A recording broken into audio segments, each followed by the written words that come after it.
ಸಿಕ್ಕಾಪಟ್ಟೆ ಆ್ಯಂಗರ್ ನನ್ನೊಳಗಡೆ ಇದ್ದರೆ ನಾನೇನು ಮಾಡ್ಕೋತೀನಿ, ನನ್ನ ದೇಹ ನಾನು ಹಾಳು ಮಾಡ್ಕೊಳ್ತಾ ಇದ್ದೇನೆ. So I never, very hardly I think I get angry. I never get angry in my life. That is also the boon of spirituality. ಆಧ್ಯಾತ್ಮಿಕತೆ, ನಾನು ಯಾರು? ಈ ದೇಹನ ನಾನು, ಈ ಮನಸ್ಸು ನಾನು. ಈ ದೇಹಕ್ಕೂ ಮನಸ್ಸಿಗೂ ಏನೋ ಒಂದು ಶಕ್ತಿ ಕೊಟ್ಟಿದ್ದೀವಿ. ಏನದು ಶಕ್ತಿ? ನಾವು ಆ ಕಡೆ ಮನಸ್ಸೇ ಕೊಟ್ಟಿರಲ್ಲಪ್ಪ. ನಾವು ನೋಡ್ತಾ ಇರೋದು ಇದೇ ಸತ್ಯ ಅಂತ ಅಂದ್ಕೊಂಡಿರ್ತೀವಿ. ನನ್ನ ಮನಸ್ಸಲ್ಲಿ ಉತ್ಪತ್ತಿ ಆಗ್ತಾ ಇರೋ ಯೋಚನೆನೇ ಸತ್ಯ ಅಂದ್ಕೊಂಡಿರ್ತೀವಿ. ನನ್ನ ಮನಸ್ಸಲ್ಲಿ ಉತ್ಪತ್ತಿ ಆಗೋ ಯೋಚನೆ ಯಾವುದು? Recycle bin. ಅದು ಚಿಕ್ಕ ವಯಸ್ಸಿಂದ ಏನು ಕಲ್ತು ಬಂದಿದ್ದೀನೋ ಅದೇ ರೀಸೈಕಲ್ ಆಗಿ ಬರ್ತಿರುತ್ತೆ.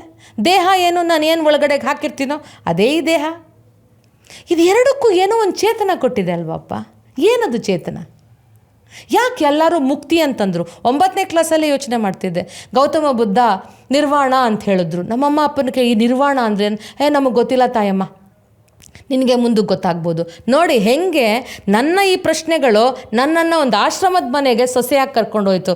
ಮ್ಯಾನಿಫೆಸ್ಟೇಷನ್ ಅನ್ನೋದು ಆ ವಯಸ್ಸು ನಮಗೆ ಗೊತ್ತಿಲ್ಲ. What is manifest? ಇವತ್ತು ಎವ್ರಿಬಡಿ ಟಾಕ್ಸ್ ಅಬೌಟ್ ಮ್ಯಾನಿಫೆಸ್ಟೇಷನ್. ಅವತ್ತೇ ಆಗಿತ್ತು. I walked into that house. My father-in-law, every answer, ನಾನು ಪ್ರತಿಯೊಂದು ಪ್ರಶ್ನೆಗೆ ಅವ್ರ ಹತ್ರ ಮಾತ್ರ ಉತ್ತರ ಇದ್ದಿದ್ದು.